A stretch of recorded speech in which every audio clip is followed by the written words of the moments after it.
Assalamualaikum warahmatullahi wabarakatuh. Bagaimana kabarnya anak-anak yang soleh dan soleha? Semoga kalian selalu dalam lindungan Allah Subhanahu wa Ta'ala. Anak-anak, sebelum kita memulai pembelajaran ini, marilah kita berdoa terlebih dahulu sehingga diberi kemudahan dan kelancaran dalam belajar. Bismillahirrahmanirrahim. Rabbi zidni ilma warzuqni fahma. Amin. Anak-anakku yang soleh dan soleha, hari ini kita akan belajar tentang materi Rasul Ulul Azmi. Apa yang dimaksud Rasul Ulul Azmi? Jawaban pertanyaannya adalah sebagai berikut. Ulul Azmi terdiri dari dua kata, yaitu ulul dan azmi. Ulul artinya mempunyai atau memiliki. Al-azmi artinya teguh atau tekad yang kuat. Ulul azmi artinya memiliki keteguhan, tekad yang kuat. Kalau yang disebut Rasul Ulul Azmi artinya Rasul yang memiliki keteguhan atau tekad yang kuat. Para Rasul Ulul Azmi memiliki keteguhan, tekad, ketabahan, dan kesabaran yang sangat kuat serta teguh dalam menjalankan tugasnya, yaitu menyampaikan ajaran-ajaran Allah Subhanahu wa Ta'ala. Apakah anak-anak sudah tahu berapa Rasul yang termasuk Rasul Ulul Azmi? Dari 25 Rasul yang namanya wajib kita ketahui, ada 5 yang tergolong Rasul Ulul Azmi, yaitu Nabi Nuh alaihissalam, Nabi Ibrahim alaihissalam, Nabi Musa alaihissalam, Nabi Isa alaihissalam, dan Nabi Muhammad sallallahu alaihi wasallam. Para Rasul tersebut diberi gelar para Rasul Ulul Azmi karena yang paling banyak mendapat tantangan, penderitaan.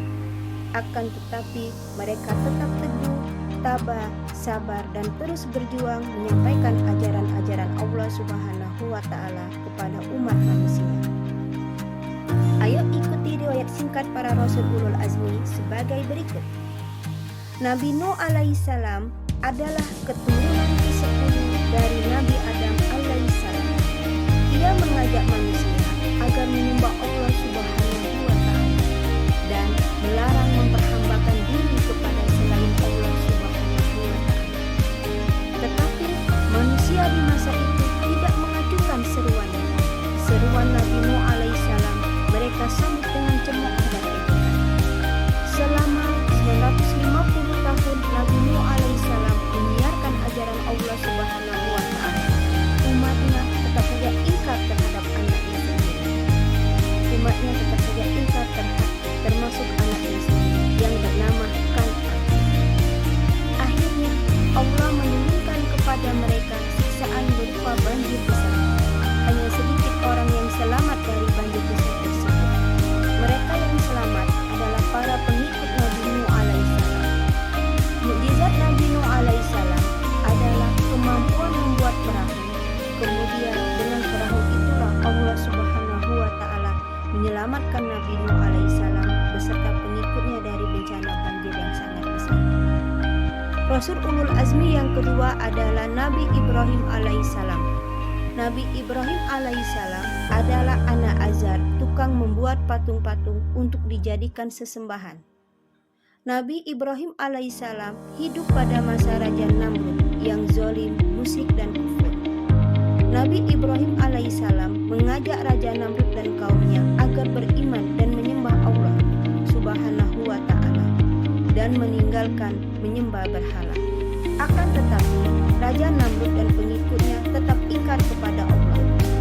Karena tetap ingkar kepada Allah, maka Allah menghukum Raja Namrud dan pengikutnya dengan nyamuk-nyamuk yang sangat luar biasa banyaknya. Mukjizat Nabi Ibrahim alaihissalam yaitu ketika dibakar Raja Namrud, tubuhnya tidak mempan dibakar api.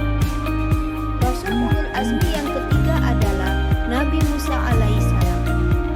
Nabi Musa alaihissalam adalah putra Imran, keturunan Bani Israel. Ia hidup pada masa Raja Fir'aun yang sangat zalim, yang mengaku dirinya sebagai Tuhan. Siapa yang tidak mau menuhankannya, maka orang itu akan dibunuh. Nabi Musa alaihissalam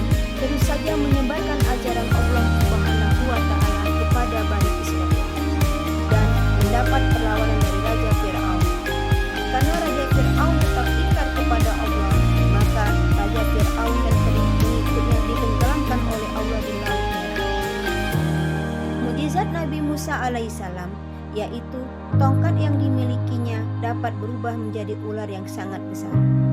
Dengan tongkat itu pula dapat membelah Laut Merah. Ketika pengikut Nabi Musa kehausan, tongkat beliau dihubungkan ke batu. Kemudian batu itu dapat mengeluarkan air untuk diminum. Rasul Ulul Azmi yang keempat adalah Nabi Isa alaihissalam. Nabi Isa alaihissalam adalah putra Maryam. Dengan kekuasaan Allah Subhanahu wa Ta'ala, beliau dilahirkan dengan perantara anak ibunya sendiri. Keajaiban kelahiran itu menjadi ujian kepada manusia, percaya atau tidak kepada kekuasaan Allah Subhanahu wa Ta'ala. Nabi Isa alaihissalam dalam menjalankan dakwahnya diancam dan direncanakan untuk dibunuh dengan cara disalib. Namun Allah Subhanahu wa Ta'ala menyelamatkan Nabi Isa alaihissalam dengan cara diangkat ke alam gaib atau mi'raj. Ternyata yang terbunuh adalah orang yang menyerupai Nabi Isa alaihissalam yang bernama Yahuza, yang tercantum dalam Quran surat An-Nisa ayat 157, yang artinya tidaklah mereka membunuh dan menyalib Isa, hanya orang yang diserupakan Allah dengan Nabi Isa yang tersalib. Mukjizat Nabi Isa alaihissalam yaitu ketika masih bayi dapat berbicara. Yang kedua, membuat burung dari tanah. Yang ketiga, menyembuhkan berbagai penyakit seperti lepra dan buta. Yang keempat, dapat menghidupkan orang yang telah mati dengan izin Allah Subhanahu wa Ta'ala. Rasul Ulul Azmi yang terakhir adalah Nabi Muhammad sallallahu alaihi wasallam. Nabi Muhammad sallallahu alaihi wasallam adalah Rasul terakhir. Dialah Nabi dan Rasul penutup. Tidak ada lagi Nabi dan Rasul setelahnya. Karena Nabi Muhammad sallallahu alaihi wasallam sebagai penutup, maka sering disebut dengan Khatamul Anbiya. Artinya penutup atau penghabisan para nabi dan rasul. Sejak usia muda, Nabi Muhammad sallallahu alaihi wasallam terkenal jujur, tabah, sabar, bertanggung jawab dan bekerja keras, sehingga diberi julukan Al-Amin, artinya terpercaya. Setelah diangkat menjadi Rasul, beliau tak henti-hentinya berdakwah mengajak umat manusia menyembah Allah Subhanahu wa Ta'ala dan meninggalkan kemusyrikan, yaitu penyembahan terhadap berhala. Mukjizat Nabi Muhammad sallallahu alaihi wasallam yaitu dengan telunjuknya dapat bisa membelah bulan. Yang kedua, mengeluarkan air dari sela-sela jari. Yang ketiga, peristiwa Isra dan Mi'raj, yaitu diperjalankannya Nabi Muhammad sallallahu alaihi wasallam dari Masjidil Haram ke Masjidil Aqsa, kemudian naik ke Sidratul Muntaha. Yang terakhir adalah Al-Quran, merupakan mukjizat Nabi Muhammad yang paling besar.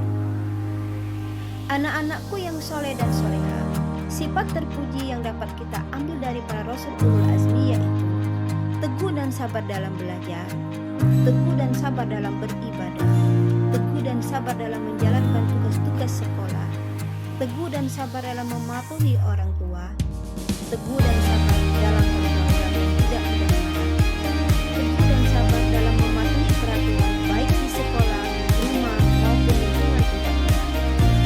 Anak-anakku yang soleh dan soleh, alhamdulillah ajaran kita tentang Rasul Ulul Azmi telah selesai.